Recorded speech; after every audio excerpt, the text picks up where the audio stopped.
Hi there, guys, and welcome to the Stories of Remnant, episode 12. This is a RWBY podcast where we love to express our love-hate relationship with RWBY.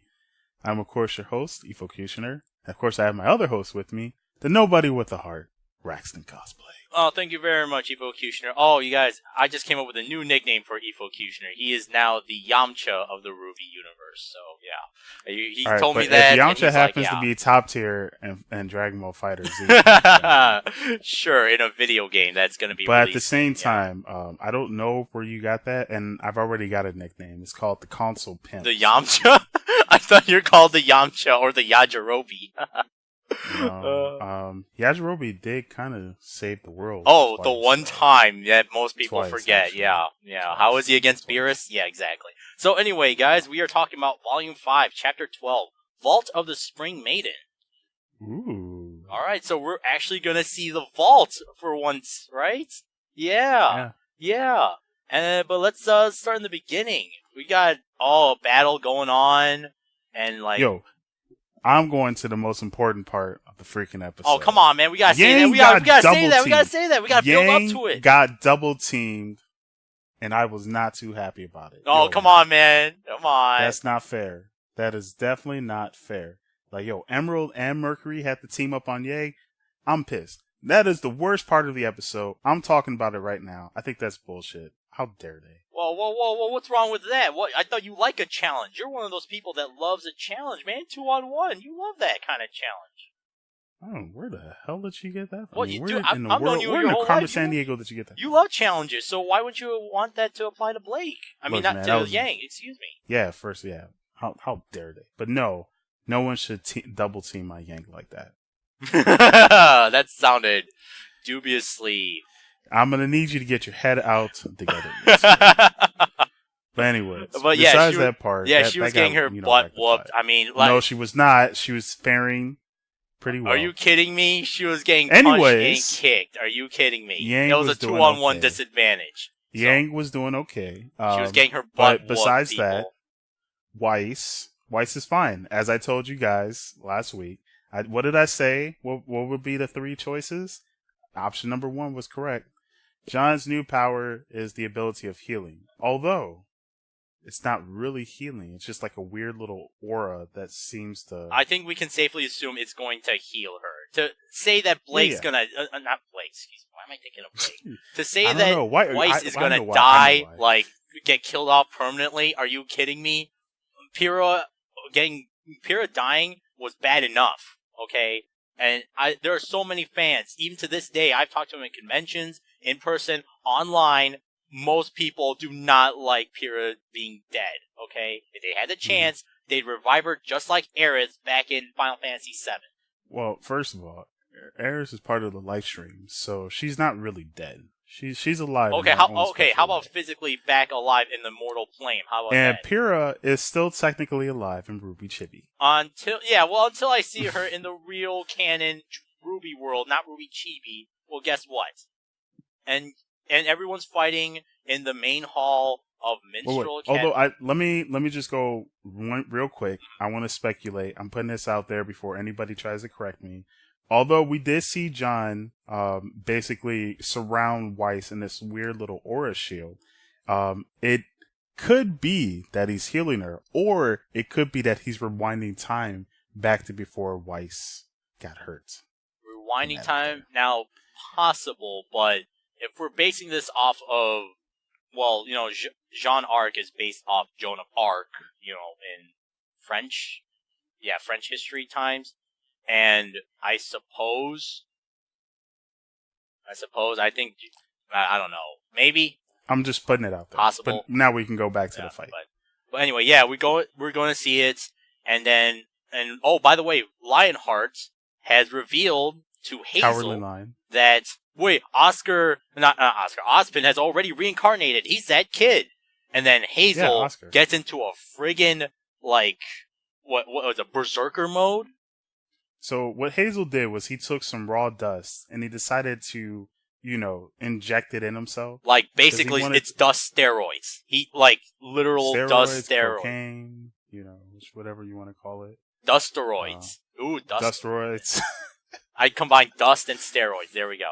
We're going to call it Dustroids. I think that's a healthier option. So Hazel decided to Dustroids and go mini Berserker, Hulk.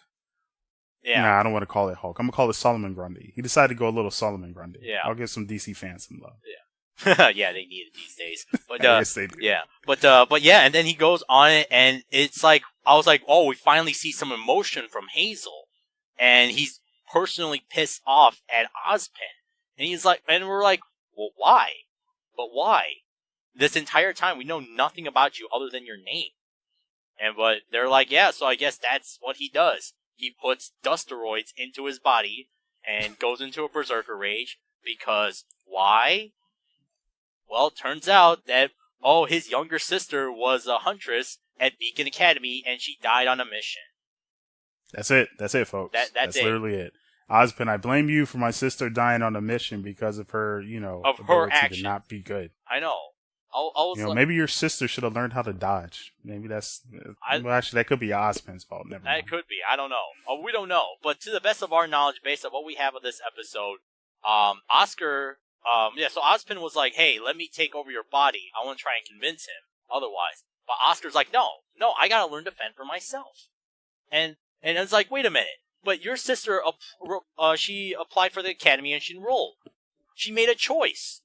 And then Hazel's saying, I gotta be the big protective brother and be like, no, she's just a child, she doesn't know anything. And I'm like, dude.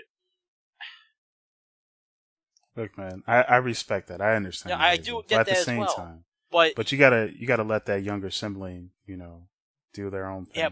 Yeah, they're not gonna be a kid forever. No, they are not. Yeah. Especially if they're going to be a huntswoman. Yeah, huntress, a huntsman. Dude, they're going to be adults. They're going to have to make choices of their own lives. And to the best of our knowledge... They have to pay taxes eventually. Yeah, exactly. Oh, well, no, forget you. Yeah. Well, I don't know. Maybe. We'll see. The show never got into that. But yeah, so now we know the reason... We probably know the reason why Hazel teamed up with Salem. Because Salem probably knew about Hazel's problem with Ozpin. Be like, you know what? I'm going to manipulate you. Work for me, and you can take him down permanently.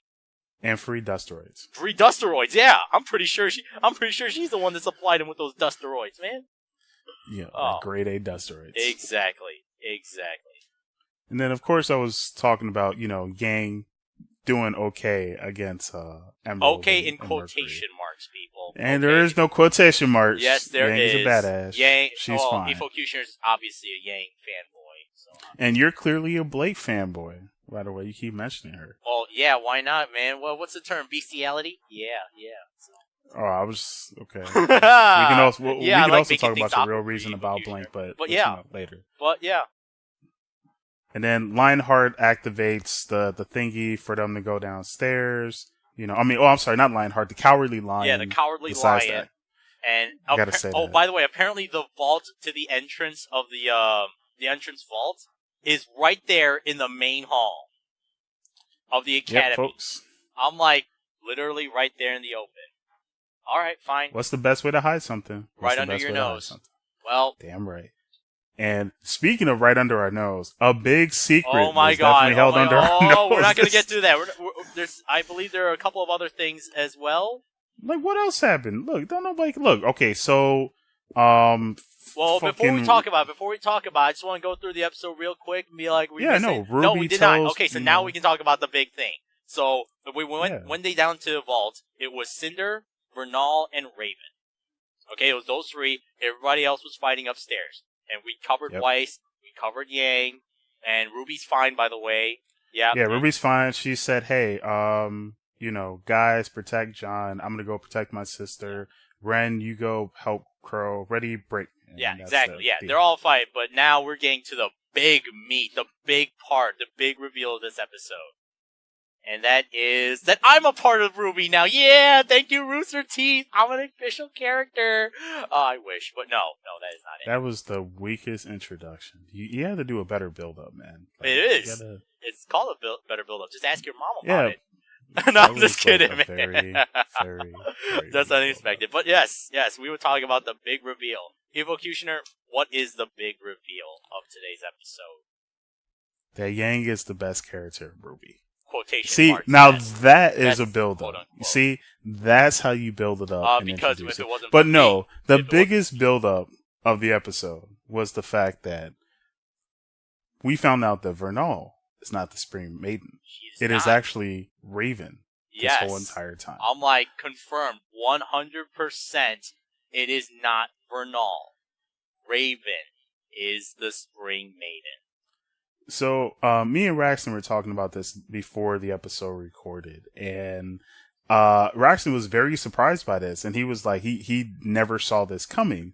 Now, the thing with me is, like, I guess I'm one of those people that just kind of observe the weirdest things at the weirdest times, but back in episode 9, after Vernal comes into the tent and tells Raven that, Cinder and their group is here, Raven decides to put on her mask, the same mask that we've seen since the beginning of the movie. When we first introduced to Raven, yes. Right. Now, of course, this is me going back, but I told WraXden that in Volume 5, Chapter 9, or Volume 5, that is 5, true. Episode That is 9. correct. Chapter 9, A Perfect Storm. Yes. Yeah.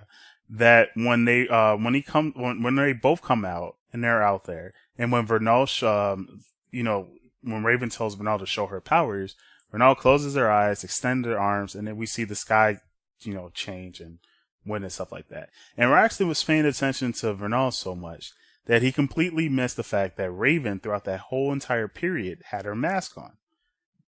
And, of course, it's one of those weird things where we didn't see that much of the Maidens, and we don't know that much of what the Maidens' powers really entail until they actually use it. But one of the weird things about it was, I forgot what episode in Volume 4, but when Cinder started to use a little bit of her powers, you notice that, like, that those weird things come out of their eyes. Some sort of eyes. It's like, like magical visors. Eye visors come out. I don't even know what to call them. I don't know. It's just some sort of like rectangular, triangular, magical light blocks their eyes or like covers their eyes. It's sort of like Psylocke from the X-Men comics when she uses her magnetic for her X-Men powers. Ooh, that's actually a really good. Yeah, that was a good analogy. Good job. Yeah. Yeah, but I don't know what else to call it. I mean, that's okay. But that's a great way to represent the powers in general.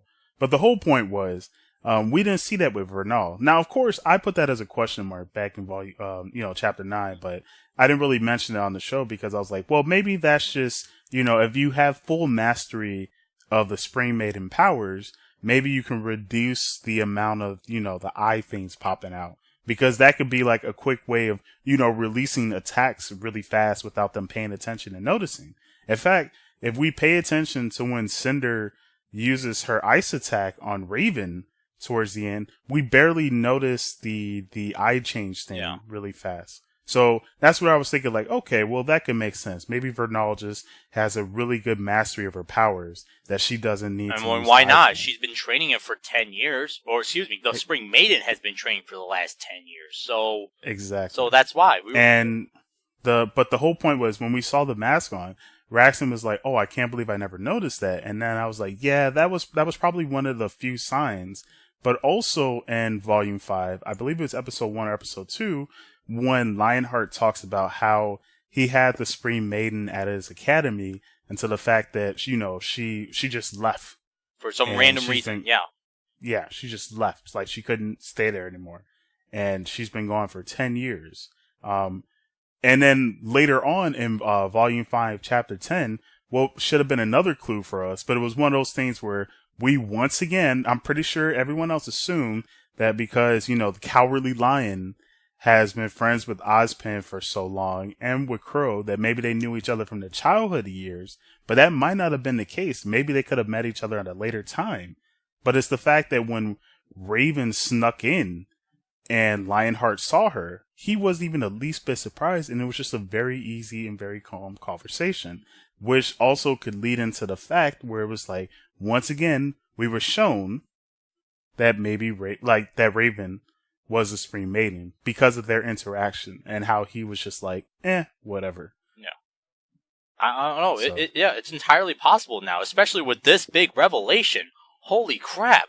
I mean, the number of people that could even, honestly predicted this to even begin with. speculation is one thing, but to like honestly boldly say, no, man, Vernal's just a cover, and it's just Raven's the real Spring Maiden. And I was like, there are no direct hints at all to say that. No, there is not. Yeah, that's what I'm saying. I'm like, for anyone to even think that, I'm like, looking back on it now, you know what they say, hindsight is 20/20. But the girl's name is Vernal. Vernal, like vernal equinox.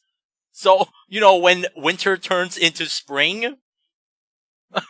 that was another thing. Yeah. But what really got me was I actually was about to say, like, man, maybe RWBY's story is like becoming so obvious, and it's like, no, it's not. No, it's not. No. That is a very huge misdirection. I know, man. And it was like they made it so obvious, and they kept it like everything they said was so vague, but it was so vague to the point where it was just like you could just gloss over it. You could easily, like you can gloss over it and easily assume that this was the fact, that was the fact.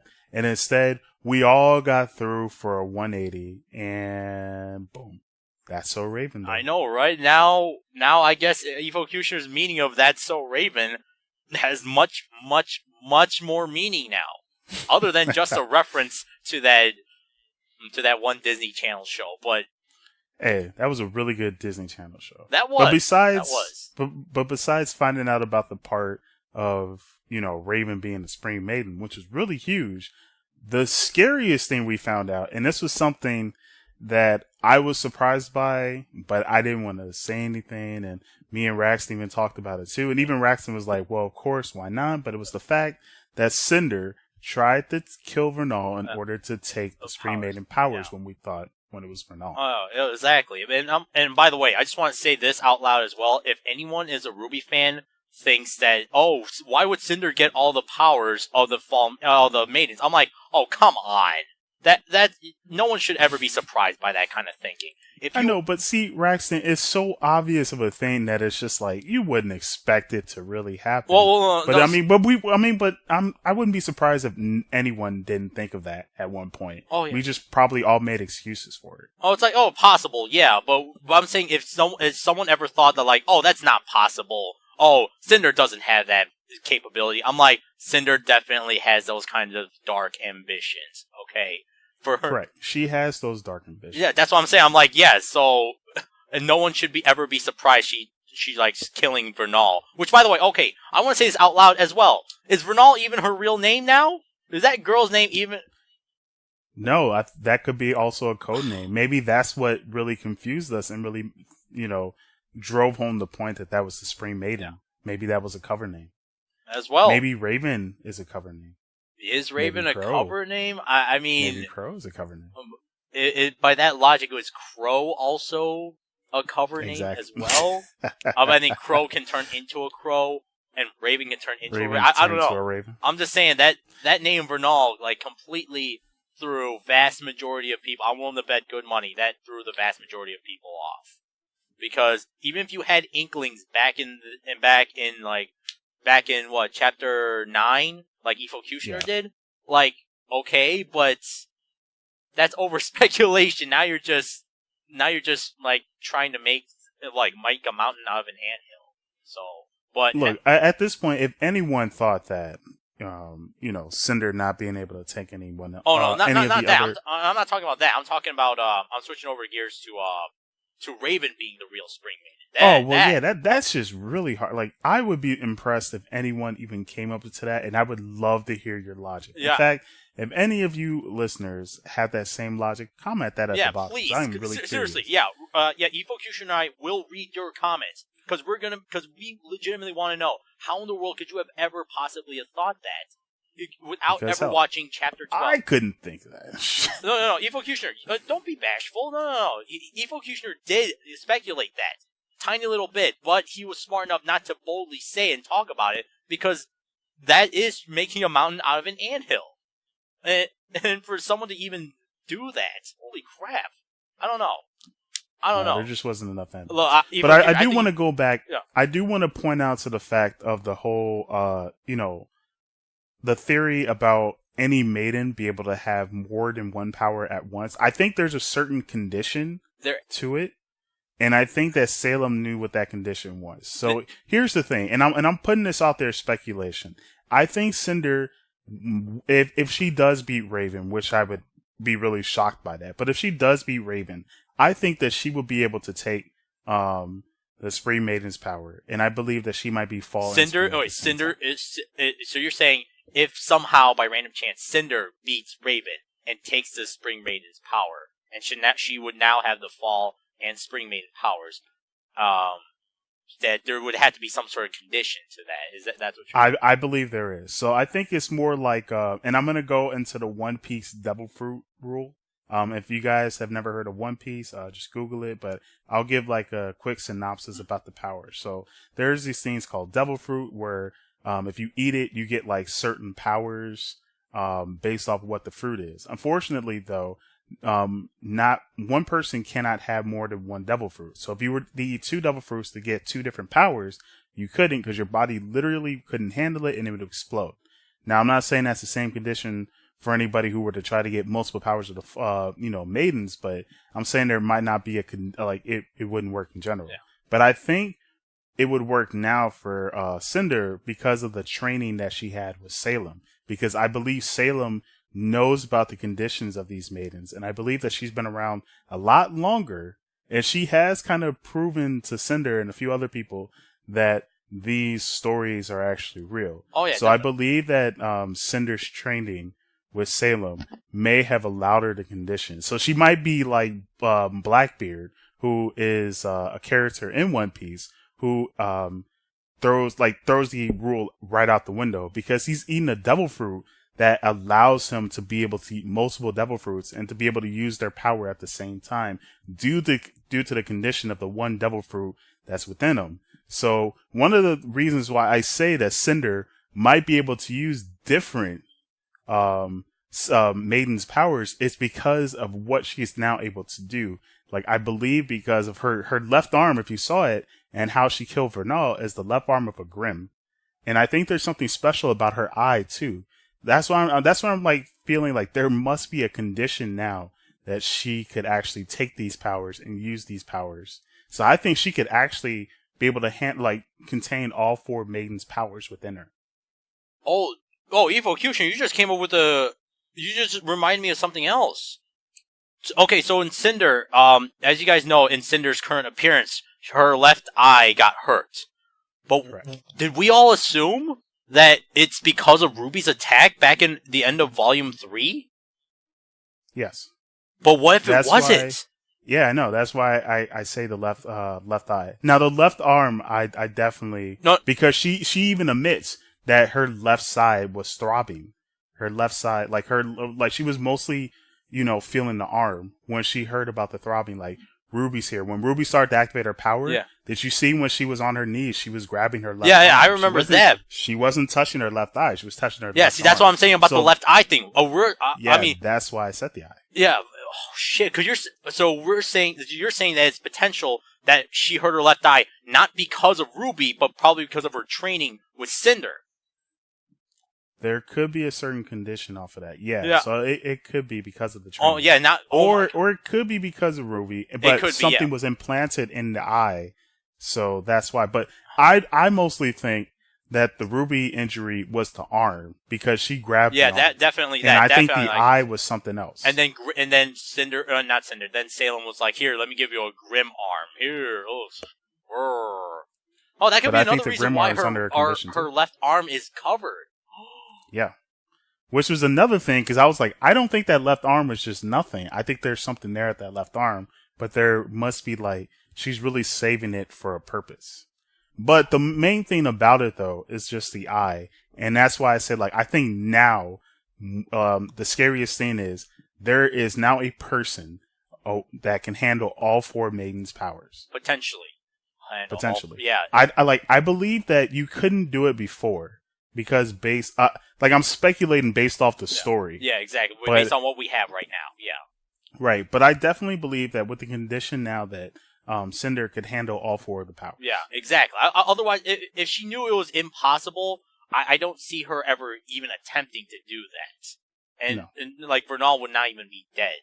So I don't know. All I know is that or she would have killed her, but it wouldn't have mattered because she would have been like, all right, well, she's out the way. Somebody else will be the Spring Maiden. Yeah. But I already got the relics, so it doesn't fucking matter. So I mean, it doesn't matter. So. Yeah. But yeah, that is the end. That is the big reveal of Volume 5, Chapter 12. Vernal is not the Spring Maiden. I just want to emphasize that again. Holy crap. Nope. It's Raven. That is so Raven. Wow, that has 100% different meaning now. And now this is going to be even a bigger fight.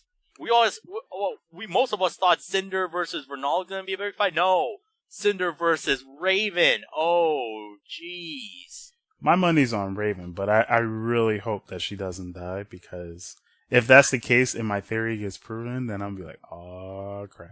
That would actually make the story better. So I really hope Raven, Raven doesn't die. I really hope Raven doesn't die. There's so much for her to tell. Like, I mean, there's so many questions. Like, with Summer Rose dead, who else are we going to talk about with what happened to Team Stark? I mean, Tai Yang's not going to talk about it. Crow's too busy trying to save the world. I mean, Raven's the only one willing to give up that kind of information. So, and the most important thing we have to worry about is will Raven be able to spend some quality time with Yang? I think that's like... Oh, she doesn't want to. She doesn't want to. I think that's very important. Like, we need to keep Raven alive just for some quality time. But even then, that narratively speaking doesn't make sense, because as we've seen, she doesn't really care about her daughter at all. Her biological daughter. She came to save her. Oh, the one time in 16 years of her life. All you need is one. Everybody gets one. That's the rule. Oh, that's it? But you're not there to, feed her, clothe her, bathe her, teach her. Why? She got her dad. Oh, but you're not going to be there? Dude, that's called being a deadbeat parent. And I'm telling that right now. I'm saying that right now. Raven was trying to save the world. Raven is a deadbeat mom. Raven is saving the world. No, if it's not about her tribe, she doesn't care. If it's not about her tribe, she doesn't care. Otherwise, she would have tried much harder to convince Yang. Well, ladies and gentlemen, that is RWBY. Volume 5, Chapter 12. Yeah, Raven's a deadbeat mom. Yeah, I'm saying that again. Damn. She is. Well, get ready for episode or Chapter 13, folks. Yeah, Chapter 13, episode called Downfall, which, hey, I'll admit I was wrong as well. I honestly thought there was only going to be 12 chapters this volume. But apparently there is a 13th one. Downfall. Guess what? 13?